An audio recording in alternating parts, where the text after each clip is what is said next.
Welcome to Retro Media Talk Podcast. Today, we have to talk about this movie because guess what?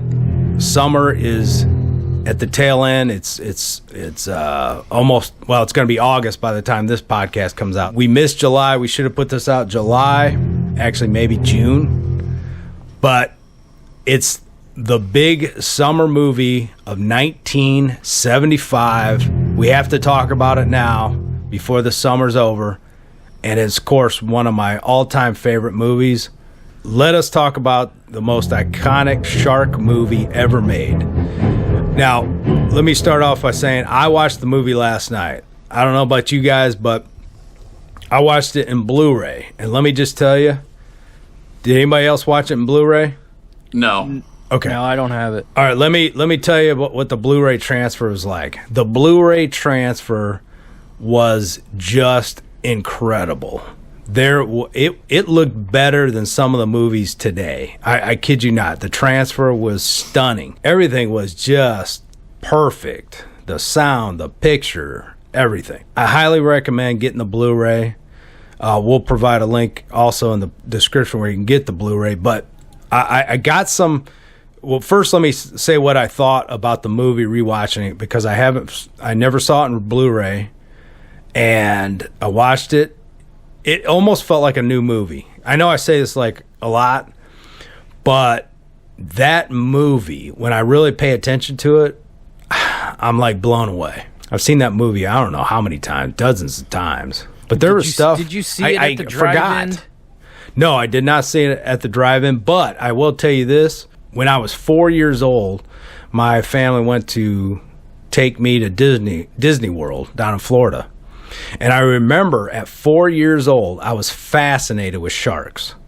And I was fascinated with the billboards when we got to Florida. They had billboards of Jaws all over the place. We went down when that movie had just come out, and people were freaked out to get into the water. But I was just fascinated with Jaws. Just fascinated. But the problem is, I can't remember the first time I actually watched it.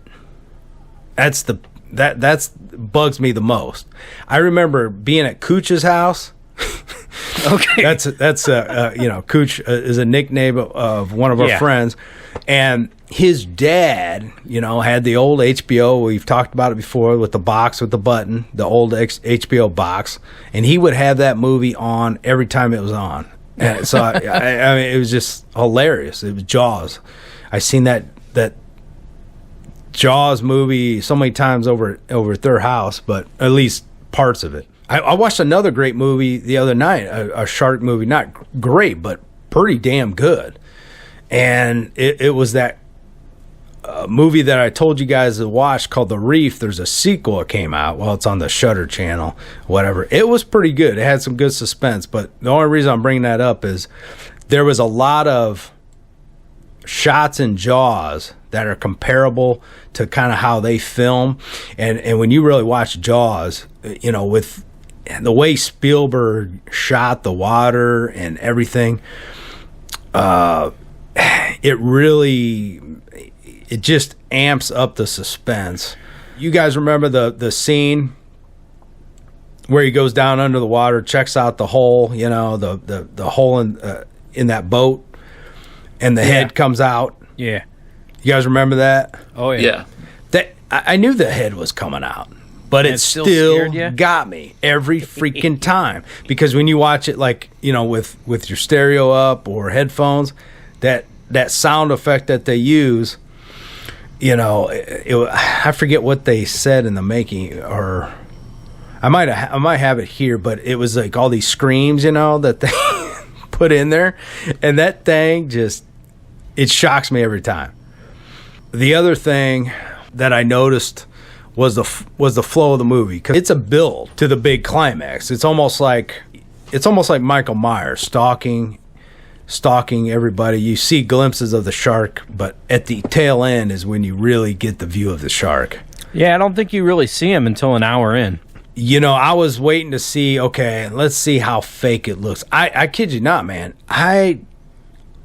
I think it was amazing what they did. It's a robot shark. They made three robot sharks. Yeah, and what's cool about that, I mean, if you've seen the making, I mean, this was like 1974. How did they get that to work with that kind of technology? They said it would have cost $1 million per shark today, and that first shark sank. What do you guys think? Does the movie hold up to you guys, or what? Is Lago on here?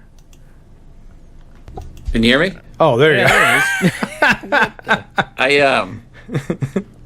It was okay. I mean, I haven't seen this movie probably since like 78. I mean, that's probably the last time. 78? Yeah, I saw it probably on HBO. Like, that's when I saw it, and I've never watched it since then. Oh, my gosh. And So you've seen it on a box TV. Yeah. Yeah, so, I mean, that being said, I mean, it was a pretty good movie. I mean, it's, Roy you always know Lago is the most critical one when it comes to movies. He's struggling to say. Wait a minute. I don't think he's too critical of Octopussy, though. Yeah. Right. No, it was okay. I mean, tell us how you really feel. for 1975, for what they did in 1975, it was a pretty good movie. But I mean, I'm sure when I saw it when I was young, I was probably scared watching the movie, but at no time was I nervous or anything. And I'm like, it's any time now the rubber shark's going to pop up with his mouth and attack them or whatever. But it was okay. I mean, the acting was good. Roy Scheider is awesome. He's an awesome actor. Oh yeah, he is awesome. And I thought the acting was pretty good, and I thought like the shots, like the location shots and all that kind of stuff were cool. I mean, it was a decent story. I mean, the dude that played Quint, I mean, he's a pretty good actor. I thought he was a good character and stuff like that. He's hilarious. But I don't really. I mean, the shark seemed pretty realistic for the time and the era. You know what I mean? It was good. It was a good story. I'll be honest, though. I've watched so many shark movies, like tons, recently. And some of the modern shark movies, the CGI just looks so bad. This robot shark looks so much more realistic than some of the CGI sharks that they have done in more recent movies. And it just amazes me because it's 75. Yeah. Yeah. It's amazing. I mean, and they did cut in real sharks though, also in the making. I didn't realize that. Did you guys realize that? Yeah. I figured. I knew that. There was. Yeah, you could tell some shots. Yeah, there was. Some. Yeah, and I didn't know this. Remember that shark that they caught, and they thought it was the shark, that was doing all the killing. Right. They said, "We got the shark." Blah blah blah. That was a real shark. I did not know that. I thought that was a fake shark. They actually, somebody had caught that shark. They had caught it down in Florida, and they shipped it all the way to the movie set. They said when they filmed that scene, by the time it got to them, the shark smelled so bad. It was like decomposing at that point, and they had to really struggle to film that. Well, I believe scene. That makes me wonder then the scene where Dreyfuss and Schneider go to cut it open. Yeah. Because he was acting like it stunk when he was cutting it open. Yep. So I wonder if that was just acting or that was still the rotten shark. That's a good question. Yeah. Probably was the rotten shark. Yeah, that is nuts, man. They actually used a real shark. I couldn't believe that. Now, you guys know where this fictional town is supposed to take place, right? Amity. Yeah. Yeah. I don't know where. I don't know where was it really shot. Somewhere off the coast of California or something. No, it was shot at Martha's Vineyard. It's supposed to be like a Cape Cod, like off the coast of Long Island, little town. Well, I thought that was where Amity was, just the fictitious town was. What do you mean? That it was off of Martha's Vineyard. Or did they just shoot it there? Well, they shot it there. It's just a fictional town. Okay, then where was the fictional town, supposed to be in the movie then? Somewhere in Long Island, around there.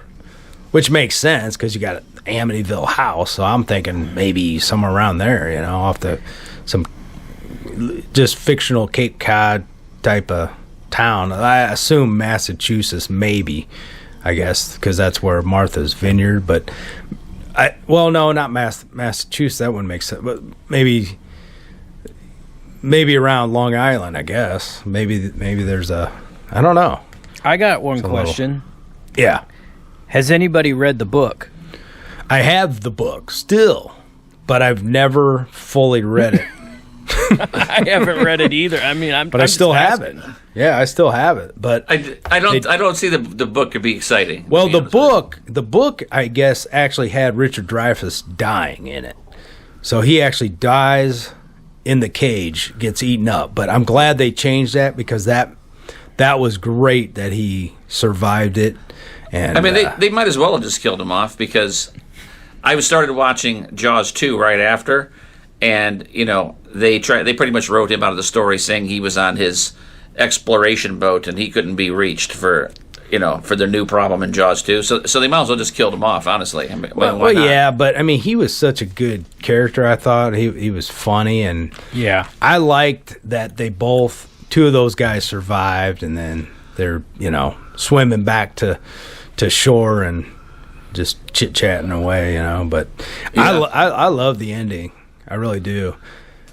You did? You like when they're just paddling to shore on that raft? Or whatever? I thought the ending was so intense, because I was looking at the time, and it ran like 2 hours and 4 minutes or something like that. The movie does, and I'm thinking, oh my gosh, man. If you look at the time, you're thinking, how are they going to fit this ending in so quick? Because he's like, the boat's sinking, and he's getting ready to shoot, Jaws, and you only got a couple minutes left. 'Cause it's not like today. The credits run today for like 5 minutes, and I'm thinking, holy cow, they going to just... I know how it ends, but I mean, if you were watching the time, you're like, how are they going to wrap this up in the amount of time, because it's just bam, bam, bam. Well, yeah, when it came out, though, nobody knew when the movie was going to end, so it ended how they wanted. Well, yeah, I guess. I don't know. But, when you think about it, though, because I watched it over the course of like 2 or 3 days.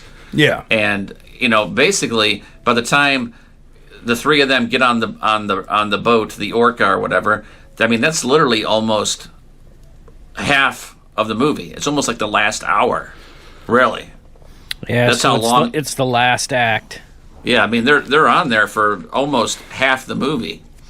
Yeah, but there's no real slow times. The only slow times you have are like funeral for the kid. No, I mean like on the boat though. Yeah, the only slow time on the boat was when they're showing each other their scars. The scars, and stuff. right? Yeah, and they sing that goofy song. Did you know that Quint asked Spielberg to be more authentic, that if he could have a few drinks before shooting that scene, and I guess he showed up drunk out of his mind. They had to carry him off the set, and they had to shoot the next day.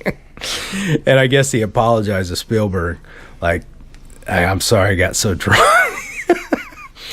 I thought, man, that's pretty funny, because when you watch that scene, you really think, he really looks like he's been drinking. And right. I guess he was, but man, he really got tore up the first time they tried to film that scene. But yeah, so you guys know that Spielberg had a lot of problems getting this movie filmed. Yeah. It was just almost near impossible. Yeah, he said that he would never film on the water ever again. Yeah, and I always thought there was only one mechanical shark, but like I said, there was 3. I did not know that one. But I think they were like partial sharks. There was a full-size one, and then there was...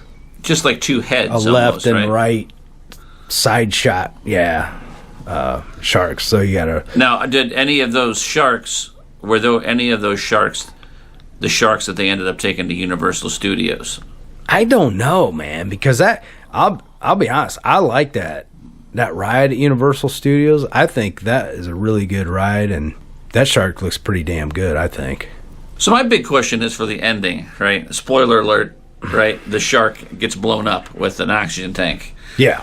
But so he chucks that tank, at the last minute into the shark's mouth, and the shark takes off. I mean, why was the shark just like hanging out, like, hey, let me just keep this oxygen tank in my mouth? Well, I think it got so lodged that he knew the shark couldn't. Well, I guess he didn't know for sure, but he assumed that the shark wasn't going to be able to get the tank out of his mouth that easily. But yeah, I know it. But hey, it's a movie, right? Well, yeah. You're questioning like I did Goonies with the. Well, only because, like I said, he just pitched it into his mouth. Yeah. Then the shark backs off, disappears in the water, and then he comes back later charging at the boat. And so, how does he even assume that the tank is still right there? Because you couldn't see it. You could see it. You could see it when he charges forward. Yeah, but you could see it stuck in there. But he climbed up onto that whatever the crow's nest thing, already thinking in his mind, that thing's going to be hanging out of his mouth, and I'm going to shoot it with the gun and blow him up. I don't know if he was thinking that. You gotta admit though, that's just one hell of a way to end a movie with that line, Smile, you son of a boom, I mean, come on, that was classic. But I like it better that they just didn't end it after Jaws blew up, because I knew I wasn't going to get anything like, the town seeing them come back and, yeah, you got the shark and, this big celebration. Right. I knew they weren't going to go that far, which would have been cool, but yeah, it would have been too long probably for the theaters back then, or the budget. I don't know. Another question is, what was Richard Dreyfuss doing down there for 20 minutes? Yeah, that's what I want to know. Well, it wasn't 20 minutes. Maybe he was scared crapless, I think he was hiding out down there because, I mean, hey, he's got this huge I mean, how did he know it was time to killing come up? Machine after him? But he maybe could. He probably could have seen what was going on. Still there? Yeah. Okay, so we can agree that. Okay, well, I don't know. So, do you like the ending, or did you want more for that, Lago? Well, I think it was appropriate, right? I mean, they had to kill the shark, and you knew they weren't. You knew that they weren't going to kill off everybody, right? Right. You knew the shark wasn't going to live. You knew the shark was going to die, and you knew they weren't going to kill off everybody. But I mean, honestly, I'd forgotten about Richard Dreyfuss underneath the water. I was like, oh well, he must have ran out of air or something, because I mean, he was gone for literally 15 minutes. I mean, we didn't see him. Did you guys catch that guy in the beginning of the movie drinking the beer? It was Falstaff. You remember Falstaff? No. Vaguely. Yeah, my grandpa used to have some of the Falstaff. Well, that's cans. The cool thing about movies of that time period. When I watched that movie, I love watching for stuff in the background. Yes, because it's things that we don't see anymore. Oh yeah. Yeah. And that's why I love period pieces. Mm-hmm. Hey, one thing that's cool about what I saw on the news like a month ago. You remember the two kids that played the joke with the cardboard fin? Yeah. And he says, "He made me do it," or whatever. Yeah, that kid was actually like, his dad was like the chief of police on Martha's Vineyard, or I think it's Oaks something. I don't know if that's like a part of Martha's Vineyard or whatever. But he was just named chief of Oak Bluffs. He was just named police chief of Oak Bluffs 47 years after he filmed that scene. So he's actually the chief of police. He never went the route of a Hollywood actor. I thought that was pretty cool. But his name was Jonathan Searle. And that was just on the news like a month ago. Pretty cool little story. But I know that through half the movie, the shark didn't work. Yeah. And so, thankfully, they could film, all the other scenes first on land. Yeah, that's true. They were set to release Jaws at Christmas. Now, how depressing is that? Yeah, that would have sucked. That's what I thought. I was like, man, you're not going to scare anybody at Christmas time. From the water, I think that was awesome that they released it June, was it 20? Wait, I had that information. Well, it came out like June 20th, I think, 1975. So right before the summer. And how about the mayor? I mean, the mayor was like the complete like dick in the movie. Right? Oh, Larry? Oh yeah, yeah, that guy's money hilarious. grubbing. Yeah, he was hilarious. But yeah, he's a great actor. I'm not gonna let that little Kinzer kid fall out of that shark. Okay, so what was your feeling walking away from the movie, Lago? Just it's okay, or it was awesome, or it was a good movie. I mean, it's not like, wow, that's one of the greatest movies I've ever seen in my entire life. And I don't think. I think like I said, for a movie from that time, it's pretty awesome what they did. It was a good story, and like I said, they had some good actors in there, good acting. And, okay. So, where did you watch it, and how did you watch it? I watched it on Tubi. Okay, so you had commercials. Only one, so it wasn't that bad. Oh, okay, yeah. So it was probably in high def on Tubi, right? It looked like it, honestly. Okay, I mean, the picture looked really good. All right, well, that's cool. Okay, because I was thinking, since I've seen it in so many different formats, VHS, DVD, whatever, for some reason this Blu-ray just looks stunning, and I wish they'd do all 70s and 80s movies this good. And so to me, it was a fresh new experience. Plus, I had the stereo up loud. But yeah, I mean, I enjoyed it because, like I said, I haven't seen this movie probably in 40 years. You know what I mean? So yeah. I didn't remember anything about the story. Literally anything. The line, "We're going to need a bigger boat," which is one of the most famous lines in the movie. Did you guys know it was ad-libbed by Roy Scheider? Okay, yeah. Cool. I didn't know that. I just found that out. It was interesting, too, that the boat was called Orca, and then probably like a year or two later, they came out with that movie, Orca. Yeah, and I do love that movie, Orca. But yeah, you're right. And the most interesting thing I found out is because another Spielberg movie that I absolutely love is Duel, that came out before Jaws. Yes. And he didn't want to do the movie after, like, he wanted to do the movie, then he didn't want to do the movie because he thought it would be a replica of his movie Duel, but in water. But then he changed his mind when people were, I guess the crew or something was so supportive. But yeah, I didn't know that. I mean, Duel is a good movie. Duel is just that semi's chasing that guy in the car. Yeah, it's like Jaws on the road. It's one of those great chase movies. Where somebody in a car stalking somebody. Like Joyride or Maximum Overdrive. Well, that was like they were like Maximum Overdrive was like supernatural cars or whatever, or they were like, it was like pristine or something. Do you remember that one part in Duel though where the truck comes up from under the ground? Yeah, you're right. I mean, come on. I don't know about that. Yeah, but probably the best movie like Duel is like Breakdown. You guys seen that one? Breakdown with Kurt Russell. Oh yeah, yes, yeah. That's a great movie. That kind of reminds me of Duel. Those typical crazy driver movies. Right. I don't know. But yeah, I guess Charlton Heston was considered for the role, Which For who? For Brody.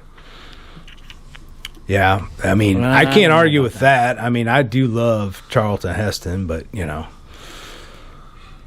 didn't know if you guys knew that one.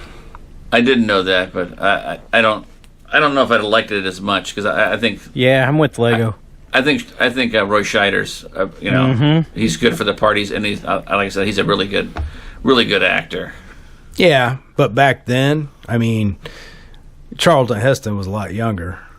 I think he could have pulled it off like he did, Soylent Green. I love that movie. That was about probably around the same time, I think. Or was it? Close. Yeah, probably. I don't know. That's a good question. Should we look that up? I actually just watched Soylent Green not too long ago. Probably in the past 6 months. Have you seen that one, Mike? No. You got to see it. It's an awesome one. Okay, it came out in 1973. So 2 years before Jaws. Great movie. You got to see it. Okay, Lago. You asked if the shark ended up at Universal, which I don't know, but it does say the boat did. The boat ended up at Universal Studios in Hollywood, not Florida, but then I Hollywood. seen it. Yeah, you saw it. Yeah. Oh wait, hold on a minute. One day in 1996, when Spielberg went to visit the orca, he discovered it had disappeared. According to Spielberg, a Universal Studios employee had decided to chop up the mildewed and termite infested boat. All that remains now is a steering wheel and propeller and the anchor. Well, that's a sad part of the story. Yeah. Did you still see it? You were there before 96. I was there in 94, so yeah, I got to go on the ride and see. I enjoyed the ride termite too. Boat. Yeah, I have to. You know what? I have to go back and look at my recording and see if I got the boat in there. Yeah, man. Spielberg says that Jaws was my Vietnam. I guess it was just so hard of a movie to do, which may account for they've never been able to outdo a Jaws movie, the original. Like I said, I started watching Jaws 2 right after. Oh, I love Jaws 2. And I was actually going to say that I actually am enjoying Jaws 2 more than I am the original. Wow.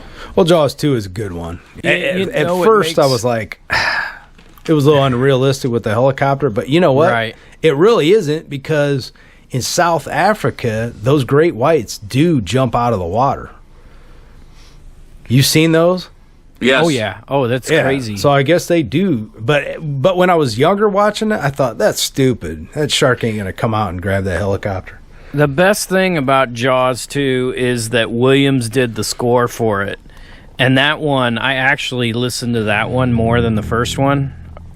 But they're both great. Oh, yeah.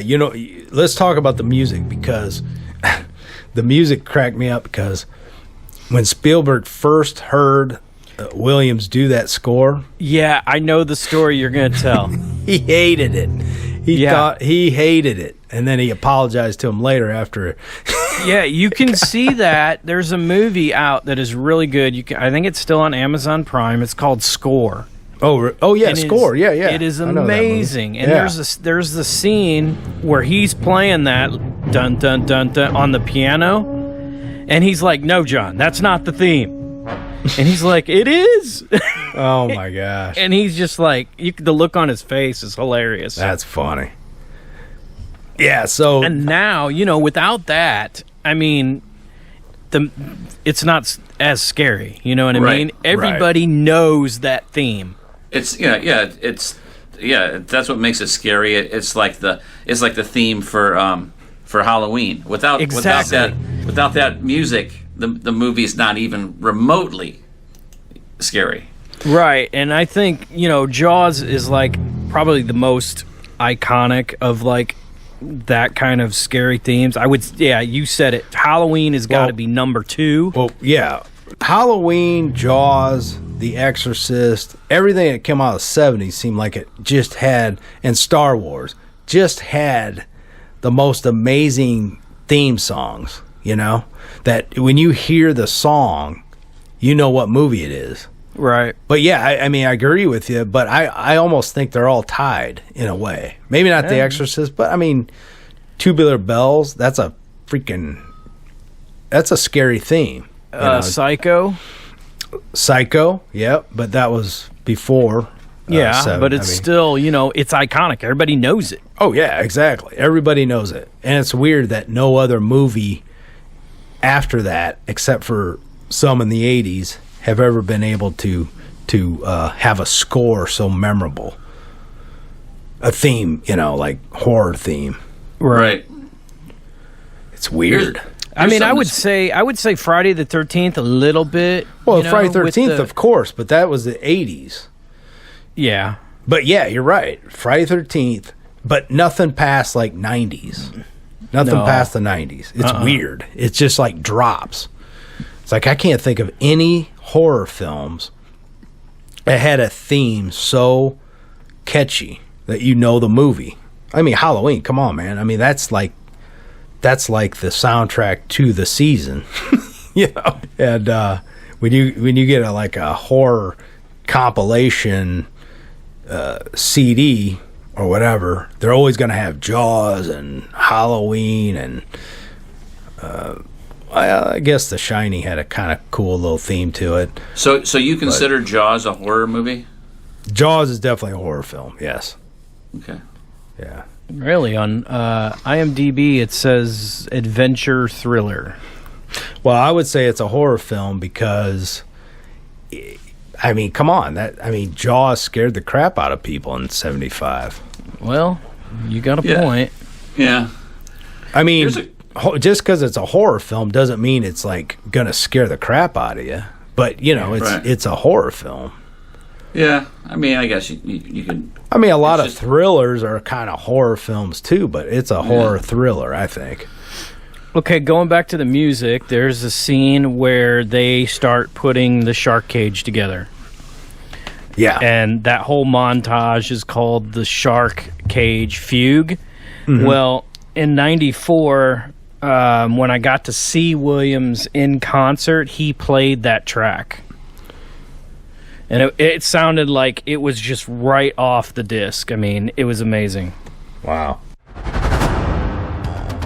Hey, Retro Media Talk listeners, we have a special for you. If you want to get 10% off at Zavvi.com, ZAVVI.com,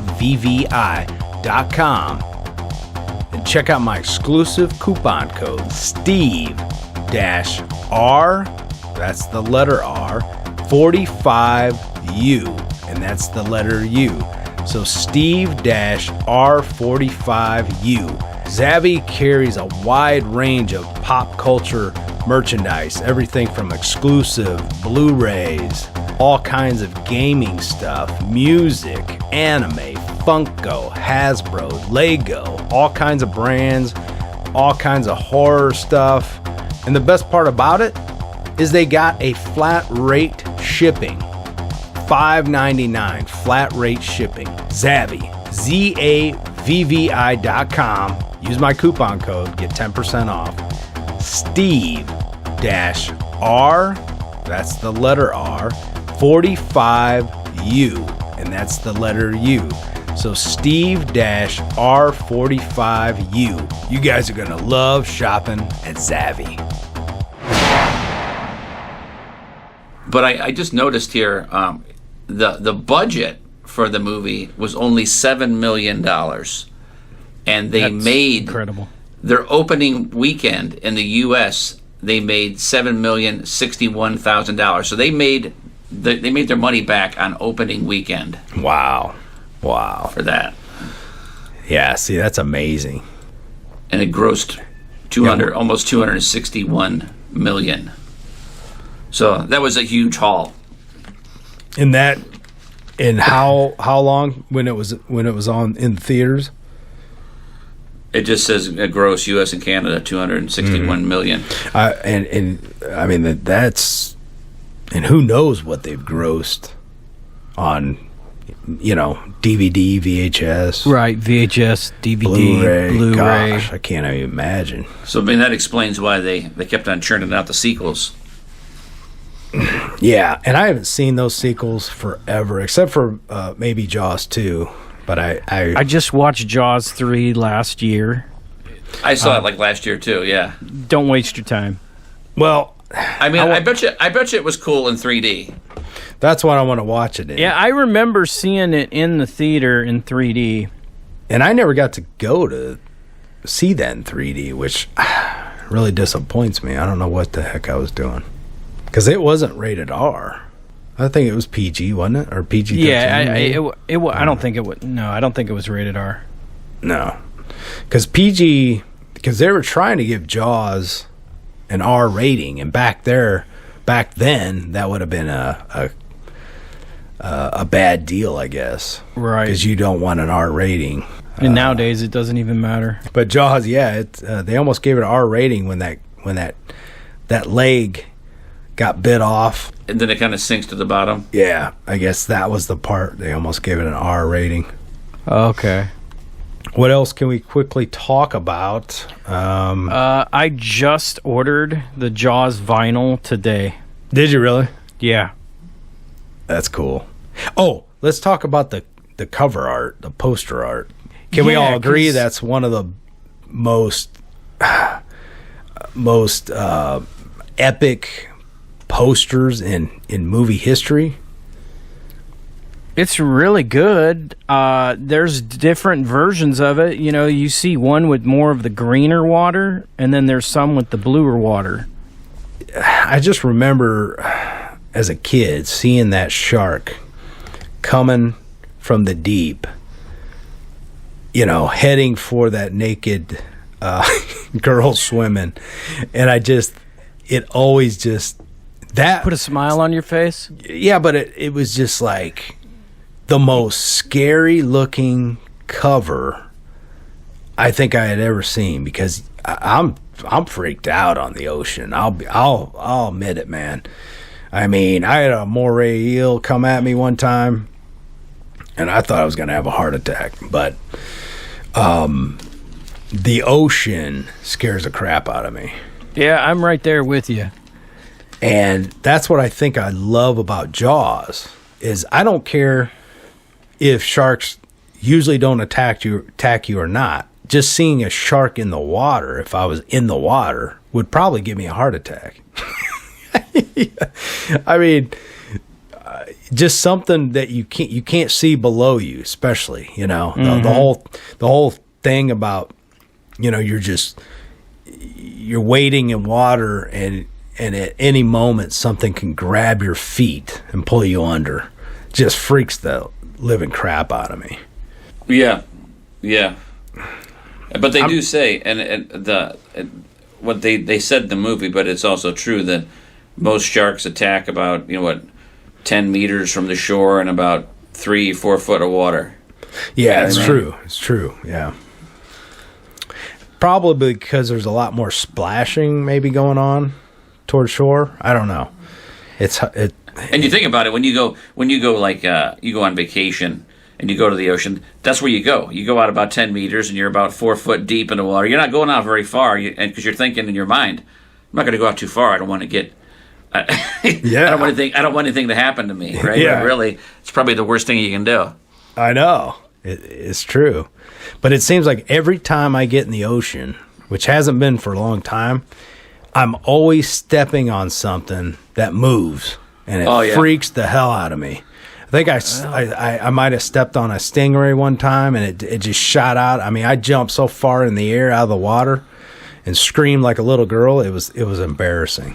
Yeah, that happened to me in Belize. I was in Belize, and waist deep water, and something big like brushed against my leg.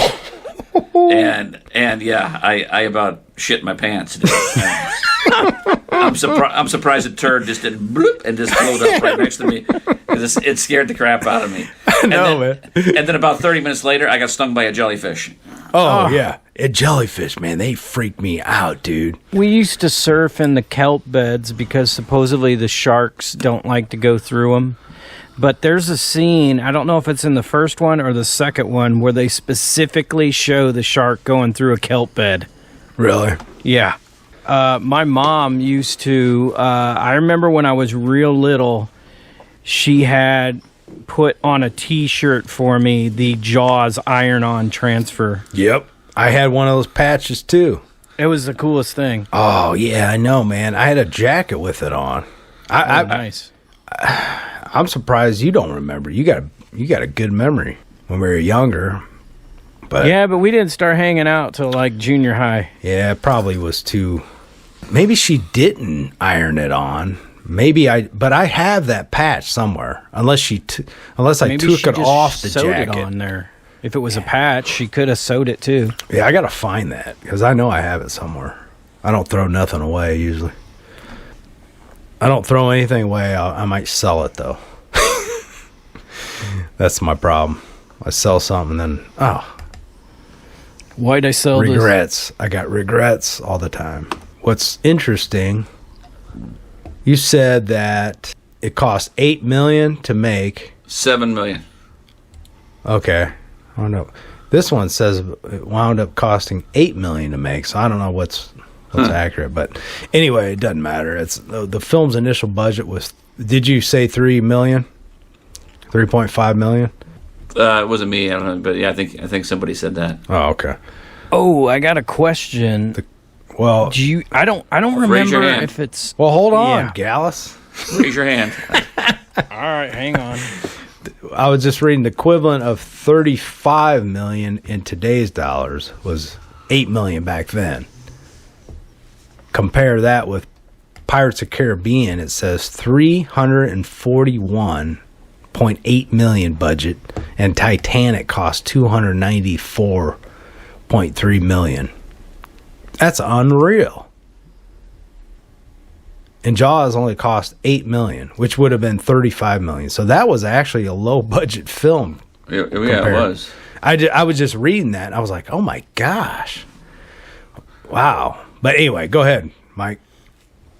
I don't remember if it's in the first one or the second one, but do you guys remember the video game that he's playing?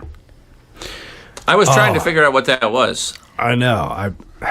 The game is called Shark Attack. Oh, yeah, Shark Attack. You're right. I remember seeing that on the side or something of the arcade, or maybe it was something like. I remember seeing that now. But was that a real game then? Yes, it's a real game. Okay, that's why I was wondering if that was a real game. Yeah, you can actually download the MAME for it. Okay. See, Roy Scheider, the actor who did the leading role, obviously, I'm just reading, happened upon it by coincidence. At a party, he heard Spielberg describing the scene where the shark leaps up onto the boat and immediately asks for the role in the film. So he heard Spielberg talking about the shark leaping up on the boat and immediately asked for a role in the film. Isn't that funny? I guess he was at the right party. Yeah, right party. Take a break. I guess Peter Benchley, he talks about writing that book, and I don't know, he said something about he only had $300 in his account or something, and they were auctioning it to the movie studios. And I forget what it went for, but it went for quite a bit of money. He was like, I was real excited because I only had like $300 in my account or something. $300. I didn't know he's the reporter in there. Oh, Yes. he is? Yeah. Oh. I did not know that. According to IMDb, he said he's the interviewer. Oh, man, that's funny. Yeah, that's a good little tip. I didn't know that. You kind of you look through the list, the cast of the ones that aren't credited, and they got the fat lady. They have hippie on beach, screaming swimmer, girl in music store. Oh, that's one thing. One of the deleted scenes that I absolutely love is where Quint goes in to a music store and he buys piano cord for his fishing line. Oh, no way. That's fun. Yeah, that's what he was using. Oh, wow. They should have left that in there. Yeah.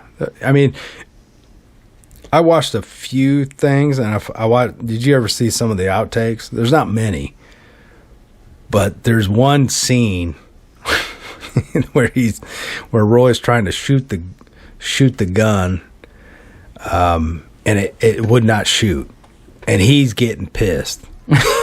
He's like, "It won't shoot. It won't shoot," and it just keep doing it over and over and over. Finally, he's like, "It won't shoot. This mother effer won't shoot." I don't know. You have to see it if you get a chance. It's pretty funny. I forget the exact thing he said, but man, it was mother effer won't shoot or something.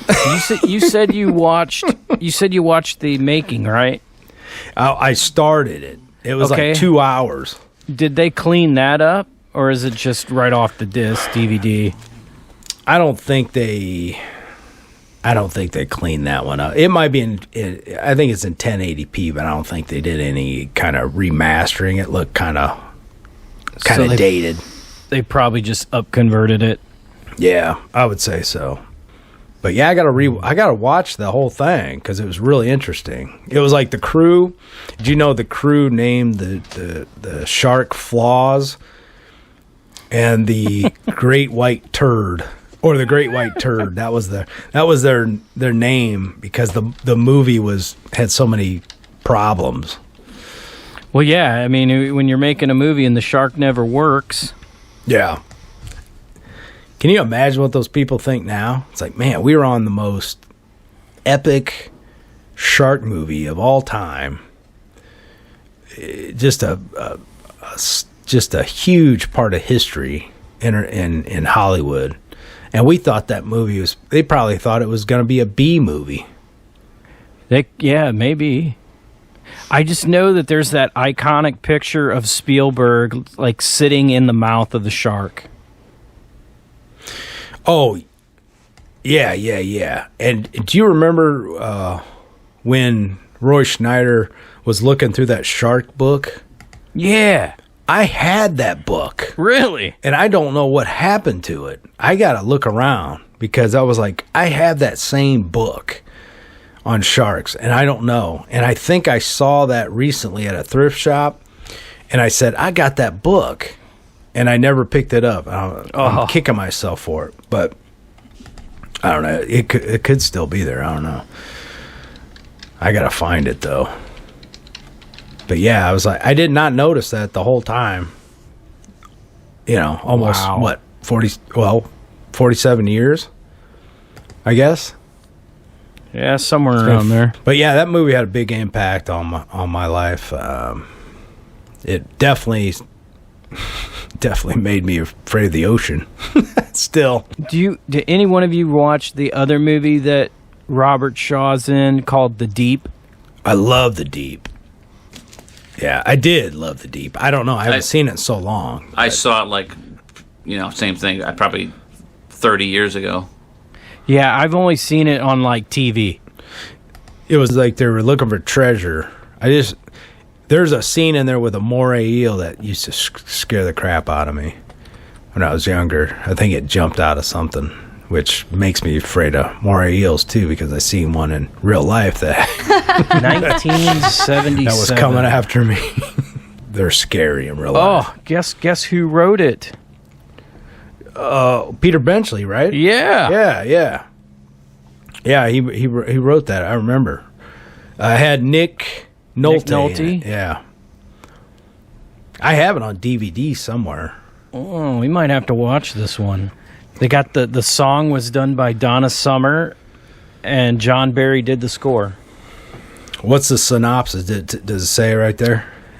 Let's see here. Because I kept thinking there was like pirates or something. A pair of young vacationers are involved in a dangerous conflict with treasure hunters when they discover a way into a deadly wreck in Bermuda waters, featuring extended underwater sequences and a look into the affairs of treasure hunting. There was another movie with Michael Caine and pirates, and the kid gets kidnapped and brainwashed by these pirates. Oh, The Island.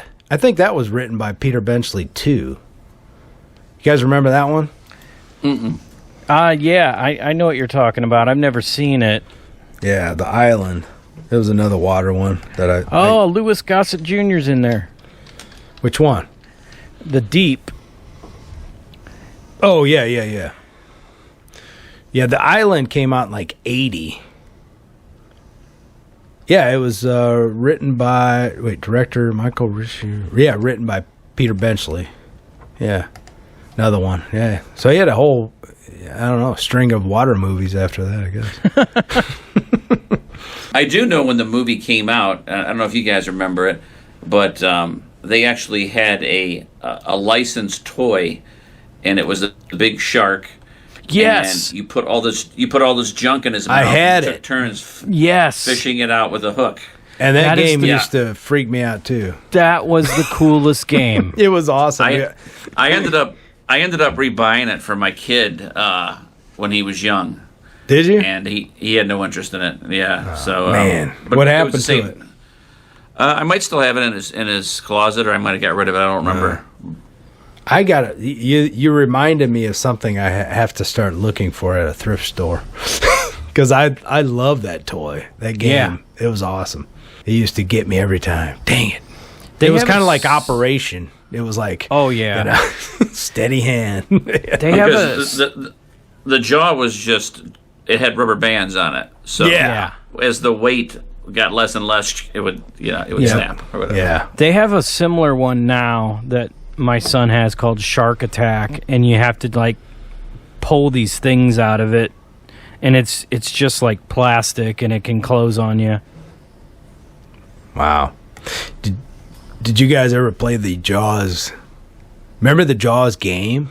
Oh, for the NES? Yes. Oh, heck yeah, that's one of my favorites. Yeah. I know you played it. Did Lago, you ever play it? Do you remember it? No. Mm-hmm. Yeah, it was a great game. Go ahead, tell us about it. It's really simple. I mean, it really is simple. You basically have to move your boat from one port to the next port. And if you do that, you power up. So what stops you is you either hit something or you run into the shark because he's chasing you. And then you have to collect these conch shells. And the more conch shells you get, that fuels your power up in the ports.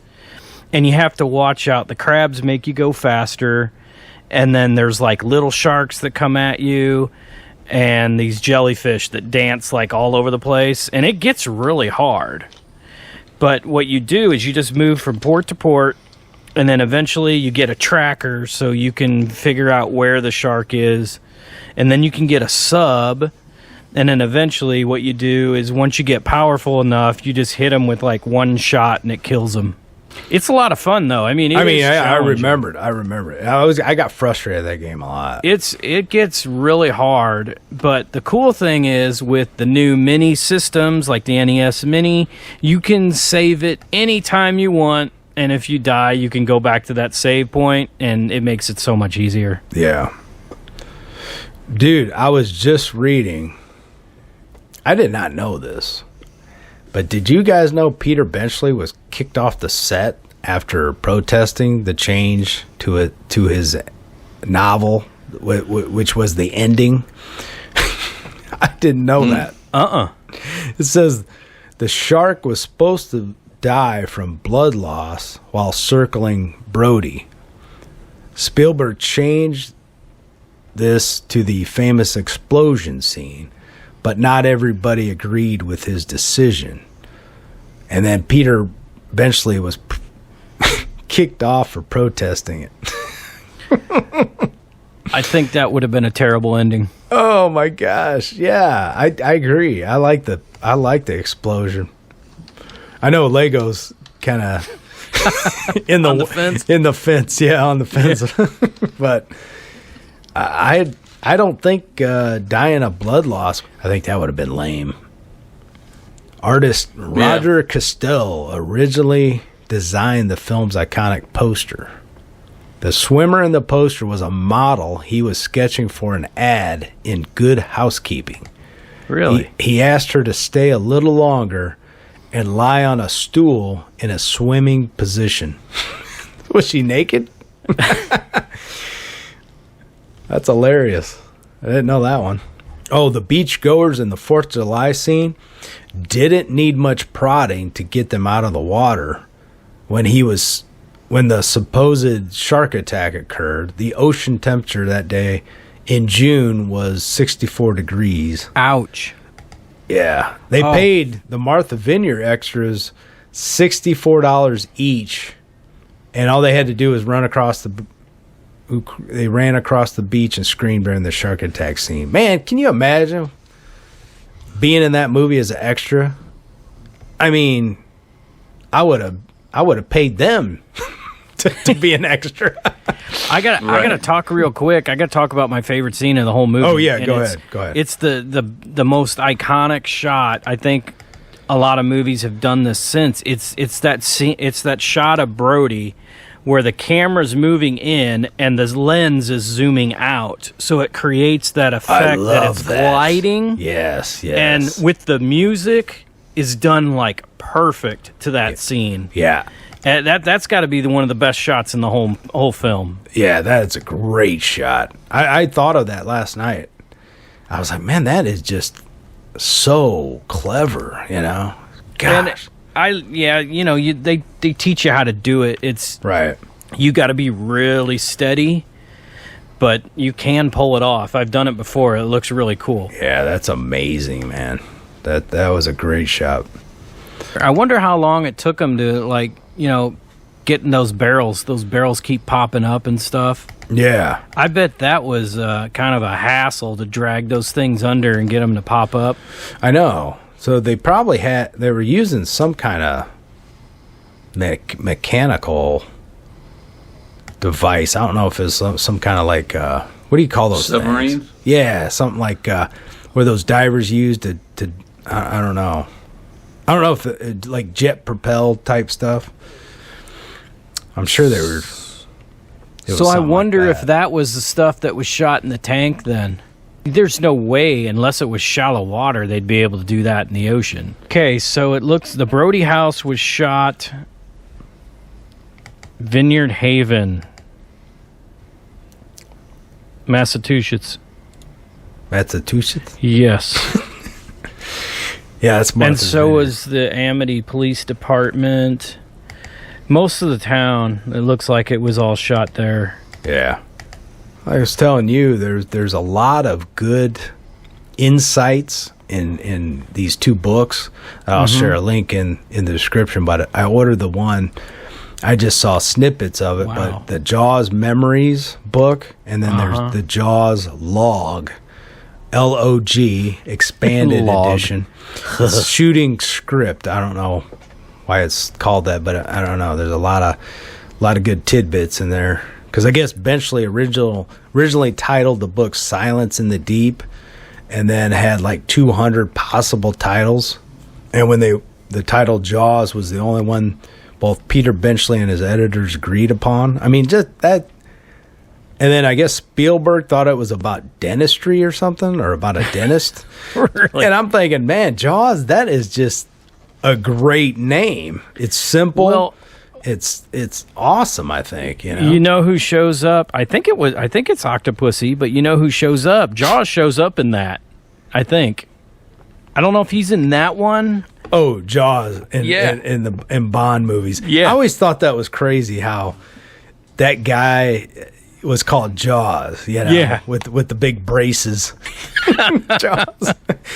I was like, why did they use that name? I didn't get that. Well, he had metal teeth. I mean, Jaws What was the first movie, though? Jaws. We're talking about a character in the Bond movies named Jaws with these big metal braces or teeth or whatever he had on him. What Bond movie did he first appear in? I'm trying to find it. Okay, he first appeared in The Spy Who Loved Me. What year was that? That was 1977. Okay, so it's like it was almost like they took the movie Jaws and put his name on Jaws. It was kind of, because I mean, you could have picked other names.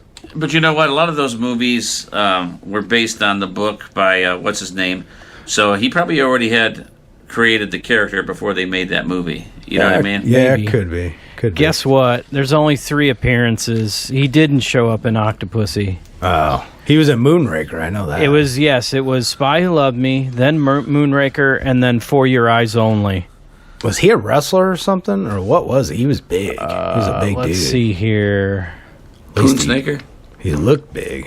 I mean, Okay, so in the novel, this guy was a hoodlum named Saul Horowitz. oh, so not even Jaws. So it wasn't even. Oh, this is hilarious. It says in the initial script for The Spy Who Loved Me concluded with Jaws being killed by a shark. Oh, After a rough test screening, Jaws was so well liked that the scene was changed. oh my gosh, that's hilarious. Richard Kyle. How big was that guy? Because He's big. 7 foot. Oh, my 7, God. almost 7'2", 315 pounds. Dang. What did he do before that? Is he I mean, he looks like a wrestler to me. I mean, he's like that giant. What's his name? Andre the Giant? Yeah, he's like Andre the Giant size. He was a door-to-door vacuum cleaner salesman, a nightclub bouncer, Oh, nightclub bouncer. and also a cemetery plot salesman. Oh, wow. Well, one of his quotes, I just looked him up. He goes, not only did God deliver me from the bondage of alcoholism, he also blessed my family financially because of my commitment to honor what he had done for me and for not doing what I believed could possibly be destructive to others. I don't know, that's pretty cool. So he was an alcoholic, I guess, at one point. Oh, he was in the pilot, dude, of Incredible Hulk. I don't even remember. He said he was in one scene and he was uncredited. Oh, he was? Oh my gosh. I wonder if that guy, he's probably dead now, isn't he? He was also in the Inspector Gadget movie, and he played famous big guy with silver teeth. Really? Nuh-uh. That had to hurt your teeth, man, them big metal things. I mean, maybe they had it protected with some rubber or something, but man, that had to be miserable, keeping those teeth in. Oh, he died in 2014. Ah, that's sad. Poor guy.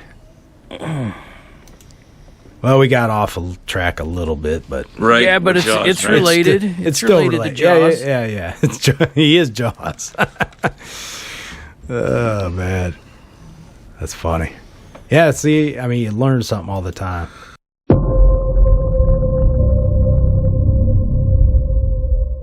Hey guys, do you want to get an exclusive 10% off Entertainment Earth? This is the most abundant pop culture merchandise site on the net. You gotta check it out. Everything from action figures, collectibles, exclusives, all kinds of toys. You have to check this out, guys. And you can get an exclusive 10% off with our coupon code and special URL, all put together at PopEnvyShop.com. PopEnvyShop.com. If it doesn't work the first time, just refresh with our link at PopEnvyShop.com. Everything in your cart should go down to 10% off. All right, guys. Well, we really appreciate you listening to Retro Media Talk. We hope you enjoyed this episode of Jaws, talking about Jaws. I really love the film. I always will. It's a really special film to me. Check out the movie and if you haven't seen the movie, I'm sorry, we might have spoiled something for you, but I hope anybody listening to this podcast, for the most part, have seen the movie. Thanks for listening to Retro Media Talk. We'll see you next time. Please like our Facebook page, and please subscribe to us on Spotify, Apple Podcasts, Amazon Music, Stitcher, Red Circle. You can also check us out on YouTube via KRAZETV with a K, KRAZE TV. Just look for the official KRAZETV logo. And Anchor FM. Look for a new episode next week. Thank you, guys. Bye-bye. Adios. I'm your man for every land. You're gonna need a bigger boat.